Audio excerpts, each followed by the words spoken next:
The Ring of Thoth by Arthur Conan Doyle. Mr. John Vansittart Smith, F.R.S., of 147A Gower Street, was a man whose energy of purpose and clearness of thought might have placed him in the very first rank of scientific observers. He was the victim, however, of a universal ambition which prompted him to aim at distinction in many subjects rather than preeminence in one. In his early days he had shown an aptitude for zoology and for botany which caused his friends to look upon him as a second Darwin, but when a professorship was almost within his reach, he had suddenly discontinued his studies and turned his whole attention to chemistry. Here his researches upon the spectra of the metals had won him his fellowship in the Royal Society. But again he played the coquette with his subject, and after a year's absence from the laboratory, he joined the Oriental Society and delivered a paper on the hieroglyphic and demotic inscriptions of El Kab, thus giving a crowning example both of the versatility and of the inconstancy of his talents.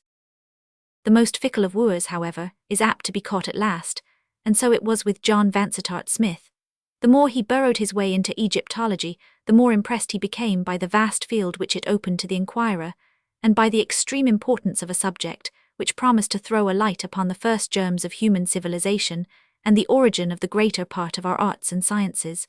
So struck was Mr. Smith that he straightway married an Egyptological young lady who had written upon the 6th dynasty, and having thus secured a sound base of operations, he set himself to collect materials for a work which should unite the research of Lepsius and the ingenuity of Champollion. The preparation of this magnum opus entailed many hurried visits to the magnificent Egyptian collections of the Louvre, upon the last of which, no longer ago than the middle of last October, he became involved in a most strange and noteworthy adventure. The trains had been slow and the channel had been rough, so that the student arrived in Paris in a somewhat befogged and feverish condition. On reaching the Hôtel de France in the Rue Laffitte, he had thrown himself upon a sofa for a couple of hours, but finding that he was unable to sleep, he determined, in spite of his fatigue, to make his way to the Louvre, settle the point which he had come to decide, and take the evening train back to Dieppe. Having come to this conclusion, he donned his greatcoat, for it was a raw rainy day, and made his way across the Boulevard des Italiens and down the Avenue de l'Opéra. Once in the Louvre, he was on familiar ground, and he speedily made his way to the collection of papyri which it was his intention to consult. The warmest admirers of John Vansittart Smith could hardly claim for him that he was a handsome man. His high-beaked nose and prominent chin had something of the same acute and incisive character which distinguished his intellect. He held his head in a bird-like fashion, and bird-like too was the pecking motion with which, in conversation, he threw out his objections and retorts. As he stood, with the high collar of his greatcoat raised to his ears, he might have seen from the reflection in the glass case before him that his appearance was a singular one. Yet it came upon him as a sudden jar when an English voice behind him exclaimed in very audible tones, "What a queer-looking mortal!"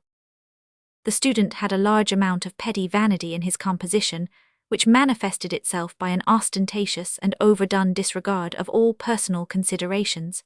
He straightened his lips and looked rigidly at the roll of papyrus, while his heart filled with bitterness against the whole race of travelling Britons. "Yes," said another voice, "he really is an extraordinary fellow."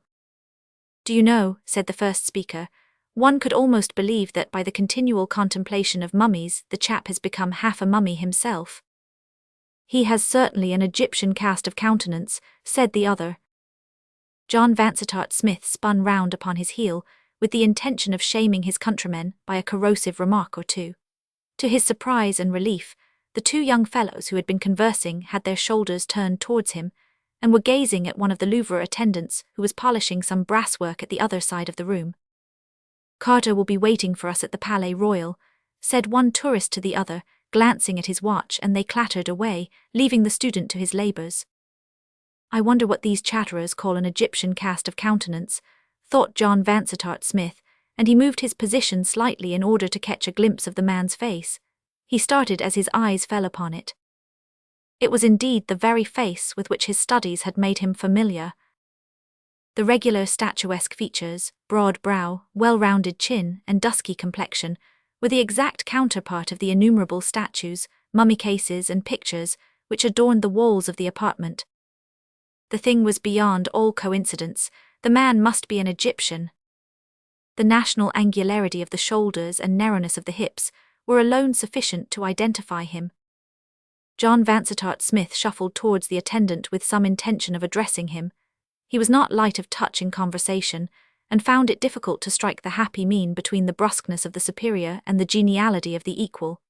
As he came nearer, the man presented his side face to him, but kept his gaze still bent upon his work. Vansittart Smith, fixing his eyes upon the fellow's skin, was conscious of a sudden impression that there was something inhuman and preternatural about its appearance. Over the temple and cheekbone it was as glazed and as shiny as varnished parchment. There was no suggestion of pores. One could not fancy a drop of moisture upon that arid surface. From brow to chin, however, it was cross-hatched by 1,000,000 delicate wrinkles, which shot and interlaced as though nature in some merry mood had tried how wild and intricate a pattern she could devise. "O est la collection de Memphis?" asked the student, with the awkward air of a man who is devising a question merely for the purpose of opening a conversation. 100 est la, replied the man brusquely, nodding his head at the other side of the room. "Vous êtes un Egyptian, n'est-ce pas?" asked the Englishman. The attendant looked up and turned his strange dark eyes upon his questioner. They were vitreous, with a misty dry shininess, such as Smith had never seen in a human head before. As he gazed into them, he saw some strong emotion gather in their depths, which rose and deepened until it broke into a look of something akin both to horror and to hatred. "Non, monsieur, je suis franchise." The man turned abruptly and bent low over his polishing. The student gazed at him for a moment in astonishment, and then turning to a chair in a retired corner behind one of the doors, he proceeded to make notes of his researches among the papyri. His thoughts, however, refused to return into their natural groove. They would run upon the enigmatical attendant with the sphinx-like face and the parchment skin. "Where have I seen such eyes?" said Vansittart Smith to himself. "There is something saurian about them, something reptilian. There's the membrana nictitans of the snakes," he mused, bethinking himself of his zoological studies. "It gives a shiny effect, but there was something more here. There was a sense of power, of wisdom, so I read them, and of weariness, utter weariness and ineffable despair. It may be all imagination, but I never had so strong an impression. By Jove, I must have another look at them." He rose and paced round the Egyptian rooms, but the man who had excited his curiosity had disappeared. The student sat down again in his quiet corner and continued to work at his notes. He had gained the information which he required from the papyri, and it only remained to write it down while it was still fresh in his memory. For a time his pencil travelled rapidly over the paper, but soon the lines became less level, the words more blurred, and finally the pencil tinkled down upon the floor, and the head of the student dropped heavily forward upon his chest. Tired out by his journey, he slept so soundly in his lonely post behind the door that neither the clanking civil guard, nor the footsteps of sightseers, nor even the loud horse bell which gives the signal for closing, were sufficient to arouse him. Twilight deepened into darkness, the bustle from the Rue de Rivoli waxed and then waned, distant Notre Dame clanged out the hour of midnight, and still the dark and lonely figure sat silently in the shadow. It was not until close upon 1 in the morning that, with a sudden gasp and an intaking of the breath, Vansittart Smith returned to consciousness. For a moment it flashed upon him that he had dropped asleep in his study chair at home. The moon was shining fitfully through the unshuttered window, however, and as his eye ran along the lines of mummies and the endless array of polished cases, he remembered clearly where he was and how he came there. The student was not a nervous man. He possessed that love of a novel situation which is peculiar to his race. Stretching out his cramped limbs, he looked at his watch and burst into a chuckle as he observed the hour. The episode would make an admirable anecdote to be introduced into his next paper as a relief to the graver and heavier speculations. He was a little cold, but wide awake and much refreshed. It was no wonder that the guardians had overlooked him, for the door threw its heavy black shadow right across him. The complete silence was impressive. Neither outside nor inside was there a creak or a murmur. He was alone with the dead men of a dead civilization. What though the outer city reeked of the garish 19th century? In all this chamber there was scarce an article, from the shriveled ear of wheat to the pigment box of the painter, which had not held its own against 4,000 years. Here was the flotsam and jetsam washed up by the great ocean of time from that far-off empire, from stately Thebes, from lordly Luxor, from the great temples of Heliopolis, from 100 rifled tombs. These relics had been brought. The student glanced round at the long silent figures who flickered vaguely up through the gloom, at the busy toilers who were now so restful, and he fell into a reverent and thoughtful mood. An unwanted sense of his own youth and insignificance came over him. Leaning back in his chair, he gazed dreamily down the long vista of rooms, all silvery with the moonshine, which extend through the whole wing of the widespread building. His eyes fell upon the yellow glare of a distant lamp. John Vansittart Smith sat up on his chair with his nerves all on edge. The light was advancing slowly towards him, pausing from time to time and then coming jerkily onwards. The bearer moved noiselessly. In the utter silence there was no suspicion of the pat of a footfall. An idea of robbers entered the Englishman's head. He snuggled up further into the corner. The light was 2 rooms off. Now it was in the next chamber, and still there was no sound. With something approaching to a thrill of fear, the student observed a face, floating in the air as it were, behind the flare of the lamp. The figure was wrapped in shadow, but the light fell full upon the strange, eager face. There was no mistaking the metallic, glistening eyes and the cadaverous skin. It was the attendant with whom he had conversed. Vansittart Smith's first impulse was to come forward and address him. A few words of explanation would set the matter clear, and lead doubtless to his being conducted to some side door from which he might make his way to his hotel. As the man entered the chamber, however, there was something so stealthy in his movements, and so furtive in his expression, that the Englishman altered his intention. This was clearly no ordinary official walking the rounds. The fellow wore felt-soled slippers, stepped with a rising chest, and glanced quickly from left to right, while his hurried gasping breathing thrilled the flame of his lamp. Vansittart Smith crouched silently back into the corner and watched him keenly, convinced that his errand was one of secret and probably sinister import. There was no hesitation in the other's movements. He stepped lightly and swiftly across to one of the great cases, and drawing a key from his pocket, he unlocked it. From the upper shelf he pulled down a mummy, which he bore away with him, and laid it with much care and solicitude upon the ground. By it he placed his lamp, and then squatting down beside it in Eastern fashion, he began with long quivering fingers to undo the cerecloths and bandages which girt it round. As the crackling rolls of linen peeled off one after the other, a strong aromatic odour filled the chamber, and fragments of scented wood and of spices pattered down upon the marble floor. It was clear to John Vansittart Smith that this mummy had never been unswathed before. The operation interested him keenly. He thrilled all over with curiosity, and his bird-like head protruded further and further from behind the door. When, however, the last roll had been removed from the 4,000-year-old head, it was all that he could do to stifle an outcry of amazement. First, a cascade of long, black, glossy tresses poured over the workman's hands and arms. A second turn of the bandage revealed a low, white forehead with a pair of delicately arched eyebrows. A third uncovered a pair of bright, deeply fringed eyes and a straight, well-cut nose, while a fourth and last showed a sweet, full, sensitive mouth and a beautifully curved chin.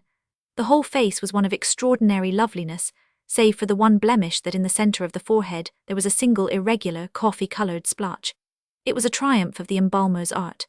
Vansittart Smith's eyes grew larger and larger as he gazed upon it, and he chirruped in his throat with satisfaction. Its effect upon the Egyptologist was as nothing, however, compared with that which it produced upon the strange attendant. He threw his hands up into the air, burst into a harsh clatter of words, and then, hurling himself down upon the ground beside the mummy, he threw his arms round her and kissed her repeatedly upon the lips and brow. "Ma petite," he groaned in French, "ma pauvre petite." His voice broke with emotion, and his innumerable wrinkles quivered and writhed, but the student observed in the lamplight that his shining eyes were still as dry and tearless as 2 beads of steel. For some minutes he lay, with a twitching face, crooning and moaning over the beautiful head. Then he broke into a sudden smile, said some words in an unknown tongue, and sprang to his feet with the vigorous air of one who has braced himself for an effort. In the centre of the room there was a large circular case which contained, as the student had frequently remarked, a magnificent collection of early Egyptian rings and precious stones. To this the attendant strode, and, unlocking it, he threw it open. On the ledge at the side he placed his lamp, and beside it a small earthenware jar which he had drawn from his pocket. He then took a handful of rings from the case, and with a most serious and anxious face, he proceeded to smear each in turn with some liquid substance from the earthen pot, holding them to the light as he did so. He was clearly disappointed with the first lot, for he threw them petulantly back into the case and drew out some more. One of these, a massive ring with a large crystal set in it, he seized and eagerly tested with the contents of the jar. Instantly he uttered a cry of joy, and threw out his arms in a wild gesture which upset the pot, and sent the liquid streaming across the floor to the very feet of the Englishman. The attendant drew a red handkerchief from his bosom, and mopping up the mess, He followed it into the corner, where in a moment he found himself face to face with his observer. "Excuse me," said John Vansittart Smith, with all imaginable politeness. "I have been unfortunate enough to fall asleep behind this door." "And you have been watching me?" the other asked in English, with a most venomous look on his corpse-like face. The student was a man of veracity. "I confess," said he, "that I have noticed your movements, and that they have aroused my curiosity and interest in the highest degree." The man drew a long flamboyant-bladed knife from his bosom. "You have had a very narrow escape," he said.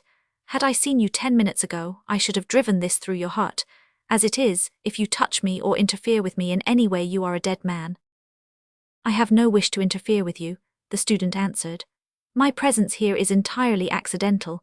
All I ask is that you will have the extreme kindness to show me out through some side door." He spoke with great suavity, for the man was still pressing the tip of his dagger against the palm of his left hand, as though to assure himself of its sharpness, while his face preserved its malignant expression. "If I thought," said he, "but no, perhaps it is as well. What is your name?" "The Englishman gave it."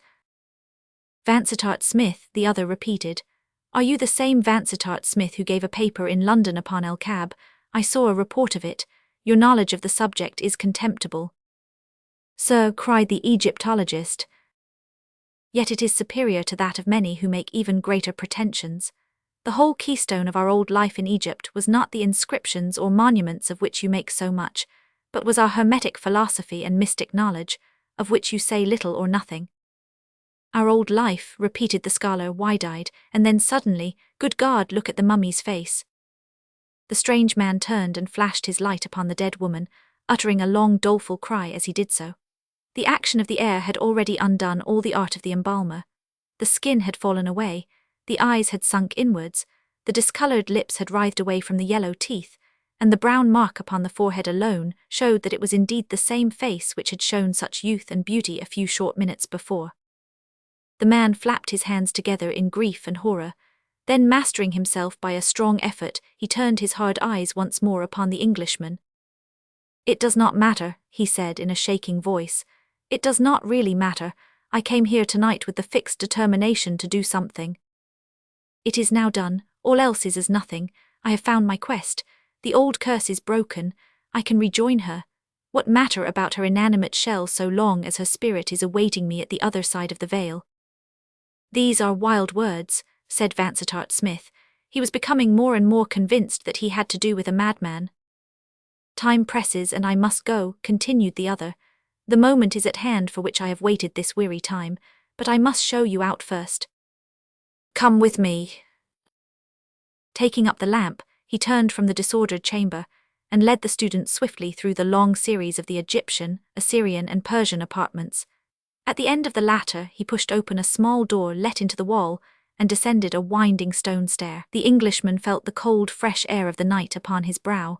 There was a door opposite him which appeared to communicate with the street. To the right of this another door stood ajar, throwing a spurt of yellow light across the passage. "Come in here," said the attendant shortly. Vansittart Smith hesitated. He had hoped that he had come to the end of his adventure, yet his curiosity was strong within him. He could not leave the matter unsolved, so he followed his strange companion into the lighted chamber. It was a small room, such as is devoted to a concierge. A wood fire sparkled in the grate. At one side stood a truckle bed, and at the other a coarse wooden chair with a round table in the centre, which bore the remains of a meal. As the visitor's eye glanced round, he could not but remark with an ever-occurring thrill that all the small details of the room were of the most quaint design and antique workmanship. The candlesticks, the vases upon the chimney-piece, the fire-irons, the ornaments upon the walls, were all such as he had been wont to associate with the remote past. The gnarled, heavy-eyed man sat himself down upon the edge of the bed, and motioned his guest into the chair. "There may be design in this," he said, still speaking excellent English. "It may be decreed that I should leave some account behind as a warning to all rash mortals who would set their wits up against workings of nature. I leave it with you. Make such use as you will of it. I speak to you now with my feet upon the threshold of the other world. I am, as you surmised, an Egyptian, not one of the downtrodden race of slaves who now inhabit the delta of the Nile, but a survivor of that fiercer and harder people who tamed the Hebrew, drove the Ethiopian back into the southern deserts, and built those mighty works, which have been the envy and the wonder of all after generations. It was in the reign of Thothmosis, 1600 years before the birth of Christ, that I first saw the light. You shrink away from me. Wait, and you will see that I am more to be pitied than to be feared. My name was Sasra. My father had been the chief priest of Osiris in the great temple of Abaris, which stood in those days upon the Bubastic branch of the Nile. I was brought up in the temple, and was trained in all those mystic arts which are spoken of in your own Bible. I was an apt pupil. Before I was 16, I had learned all which the wisest priest could teach me.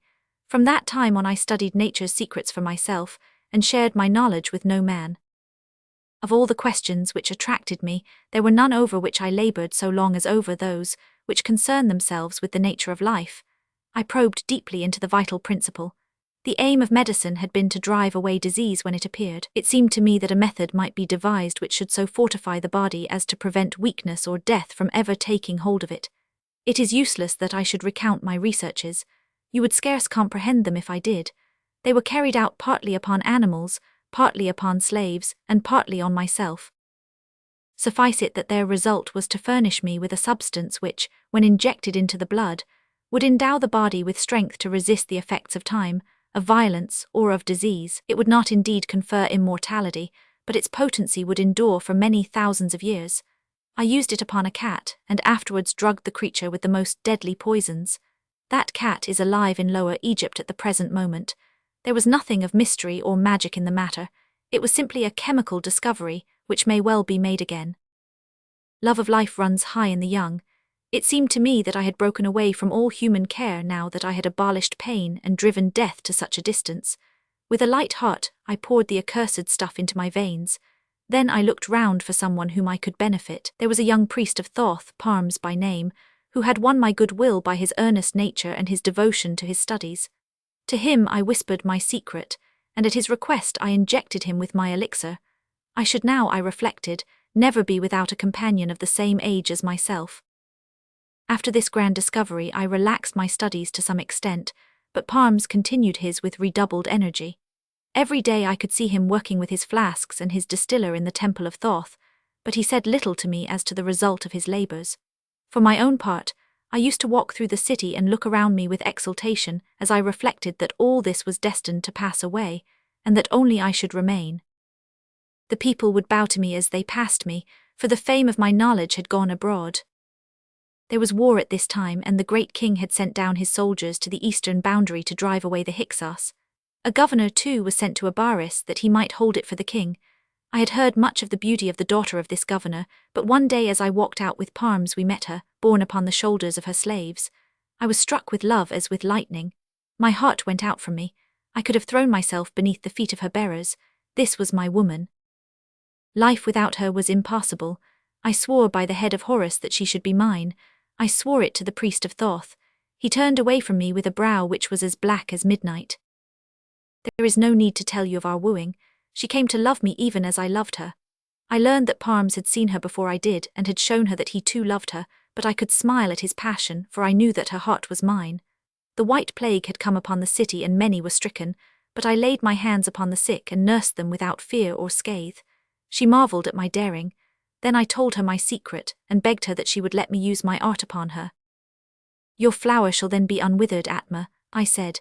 Other things may pass away, but you and I and our great love for each other shall outlive the tomb of King Shefru. But she was full of timid, maidenly objections. Was it right? She asked. Was it not a thwarting of the will of the gods? If the great Osiris had wished that our years should be so long, would he not himself have brought it about? With fond and loving words I overcame her doubts, and yet she hesitated. It was a great question, she said. She would think it over for this one night. In the morning I should know her resolution. Surely one night was not too much to ask. She wished to pray to Isis for help in her decision. With a sinking heart and a sad foreboding of evil I left her with her tirewomen. In the morning, when the early sacrifice was over, I hurried to her house. A frightened slave met me upon the steps. Her mistress was ill, she said, very ill. In a frenzy I broke my way through the attendants and rushed through hall and corridor to my Atma's chamber. She lay upon her couch, her head high upon the pillow, with a pallid face and a glazed eye. On her forehead there blazed a single angry purple patch. I knew that hell mark of old. It was the scar of the White Plague, the sign manual of death. Why should I speak of that terrible time? For months I was mad, fevered, delirious, and yet I could not die.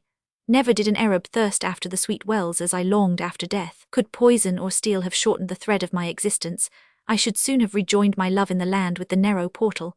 I tried, but it was of no avail. The accursed influence was too strong upon me. One night as I lay upon my couch, weak and weary, Parms, the priest of Thoth, came to my chamber. He stood in the circle of the lamplight, and he looked down upon me with eyes which were bright with a mad joy. "Why did you let the maiden die?" he asked. "Why did you not strengthen her as you strengthened me?" "I was too late," I answered. "But I had forgot, you also loved her. You are my fellow in misfortune. Is it not terrible to think of the centuries which must pass ere we look upon her again? Fools, fools, that we were to take death to be our enemy." "You may say that," he cried with a wild laugh. "The words come well from your lips. For me they have no meaning." "What mean you?" I cried, raising myself upon my elbow. "Surely, friend, this grief has turned your brain." His face was aflame with joy, and he writhed and shook like one who hath a devil. "Do you know whither I go?" he asked. "Nay," I answered, "I cannot tell." "I go to her," said he. "She lies embalmed in the further tomb by the double palm tree beyond the city wall." "Why do you go there?" I asked. "To die," he shrieked, "to die. I am not bound by earthen fetters." "But the elixir is in your blood," I cried. "I can defy it," said he. "I have found a stronger principle which will destroy it. It is working in my veins at this moment, and in an hour I shall be a dead man. I shall join her, and you shall remain behind." As I looked upon him, I could see that he spoke words of truth. The light in his eye told me that he was indeed beyond the power of the elixir. "You will teach me," I cried. "Never," he answered. "I implore you by the wisdom of Thoth, by the majesty of Anubis." "It is useless," he said coldly. "Then I will find it out," I cried. "You cannot," he answered. "It came to me by chance. There is one ingredient which you can never get. Save that which is in the Ring of Thoth, none will ever more be made." "In the Ring of Thoth," I repeated. "Where then is the Ring of Thoth?" "That also you shall never know," he answered. "You won her love, who has won in the end. I leave you to your sordid earth life. My chains are broken, I must go." He turned upon his heel and fled from the chamber. In the morning came the news that the priest of Thoth was dead. My days after that were spent in study. I must find this subtle poison which was strong enough to undo the elixir. From early dawn to midnight I bent over the test tube and the furnace. Above all, I collected the papyri and the chemical flasks of the priest of Thoth. Alas, they taught me little. Here and there some hint or stray expression would raise hope in my bosom, but no good ever came of it. Still, month after month I struggled on. When my heart grew faint, I would make my way to the tomb by the palm trees. There, standing by the dead casket from which the jewel had been rifled, I would feel her sweet presence, and would whisper to her that I would rejoin her if mortal wit could solve the riddle. Parms had said that his discovery was connected with the Ring of Thoth. I had some remembrance of the trinket. It was a large and weighty circlet made not of gold, but of a rarer and heavier metal brought from the mines of Mount Harbel. Platinum, you call it. The ring had, I remembered, a hollow crystal set in it, in which some few drops of liquid might be stored. Now the secret of Parms could not have to do with the metal alone, for there were many rings of that metal in the temple. Was it not more likely that he had stored his precious poison within the cavity of the crystal? I had scarce come to this conclusion before, in hunting through his papers, I came upon one which told me that it was indeed so, and that there was still some of the liquid unused. But how to find the ring? It was not upon him when he was stripped for the embalmer. Of that I made sure, neither was it among his private effects. In vain I searched every room that he had entered, every box and vase and chattel that he had owned. I sifted the very sand of the desert in the places where he had been wont to walk. But do what I would, I could come upon no traces of the Ring of Thoth. Yet it may be that my labours would have overcome all obstacles had it not been for a new and unlooked-for misfortune. A great war had been waged against the Hyksos, and the captains of the great king had been cut off in the desert, with all their bowmen and horsemen. The shepherd tribes were upon us like the locusts in a dry year. From the wilderness of Shur to the great bitter lake there was blood by day and fire by night. Abaris was the bulwark of Egypt, but we could not keep the savages back. The city fell. The governor and the soldiers were put to the sword, and I with many more was led away into captivity. For years and years I tended cattle in the Great Plains by the Euphrates.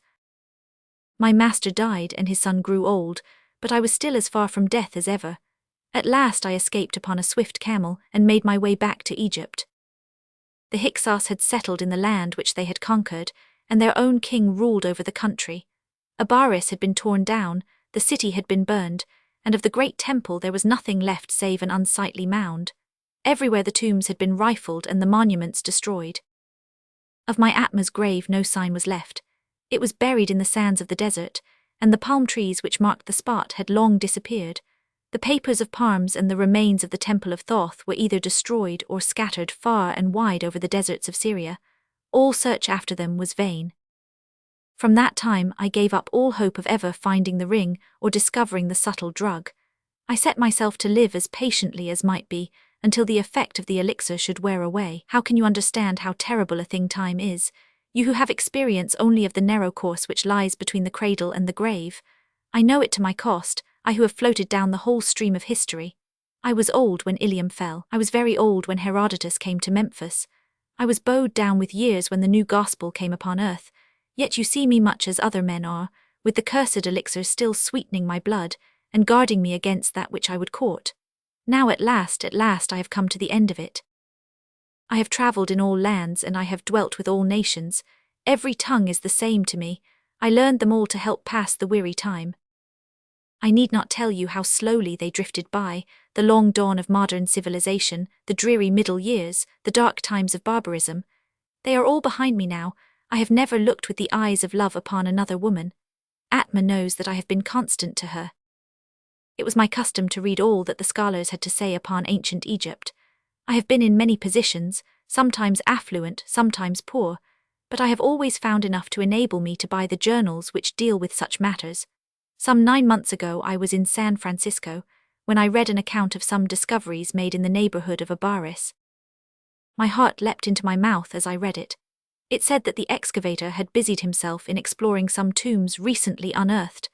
In one there had been found an unopened mummy, with an inscription upon the outer case setting forth that it contained the body of the daughter of the governor of the city in the days of Thutmosis. It added that on removing the outer case there had been exposed a large platinum ring set with a crystal, which had been laid upon the breast of the embalmed woman. This, then, was where Parms had hid the Ring of Thoth. He might well say that it was safe, for no Egyptian would ever stain his soul by moving even the outer case of a buried friend. That very night I set off from San Francisco, and in a few weeks I found myself once more at Abaris, if a few sand heaps and crumbling walls may retain the name of the great city. I hurried to the Frenchmen who were digging there and asked them for the ring. They replied that both the ring and the mummy had been sent to the Boulak Museum at Cairo. To Boulak I went, but only to be told that Mariette Bey had claimed them and had shipped them to the Louvre. I followed them, and there at last in the Egyptian chamber I came, after close upon 4,000 years, upon the remains of my Atma, and upon the ring for which I had sought so long. But how was I to lay hands upon them? How was I to have them for my very own? It chanced that the office of attendant was vacant. I went to the director. I convinced him that I knew much about Egypt. In my eagerness I said too much. He remarked that a professor's chair would suit me better than a seat in the conciergerie. I knew more, he said, than he did. It was only by blundering and letting him think that he had overestimated my knowledge that I prevailed upon him to let me move the few effects which I have retained into this chamber. It is my first and my last night here. Such is my story, Mr. Vansittart Smith. I need not say more to a man of your perception. By a strange chance you have this night looked upon the face of the woman whom I loved in those far-off days. There were many rings with crystals in the case, and I had to test for the platinum to be sure of the one which I wanted. A glance at the crystal has shown me that the liquid is indeed within it, and that I shall at last be able to shake off that accursed health which has been worse to me than the foulest disease. I have nothing more to say to you. I have unburdened myself. You may tell my story or you may withhold it at your pleasure. The choice rests with you. I owe you some amends, for you have had a narrow escape of your life this night. I was a desperate man and not to be balked in my purpose. Had I seen you before the thing was done, I might have put it beyond your power to oppose me or to raise an alarm. This is the door. It leads into the Rue de Rivoli. Good night. The Englishman glanced back. For a moment the lean figure of Sasra the Egyptian stood framed in the narrow doorway. The next the door had slammed, and the heavy rasping of a bolt broke on the silent night. It was on the second day after his return to London that Mr. John Vansittart Smith saw the following concise narrative in the Paris correspondence of the Times. Curious occurrence in the Louvre. Yesterday morning, a strange discovery was made in the principal Egyptian chamber. The ouvriers who are employed to clean out the rooms in the morning found one of the attendants lying dead upon the floor with his arms round one of the mummies. So close was his embrace that it was only with the utmost difficulty that they were separated. One of the cases containing valuable rings had been opened and rifled. The authorities are of opinion that the man was bearing away the mummy with some idea of selling it to a private collector, but that he was struck down in the very act by long-standing disease of the heart. It is said that he was a man of uncertain age and eccentric habits, without any living relations to mourn over his dramatic and untimely end.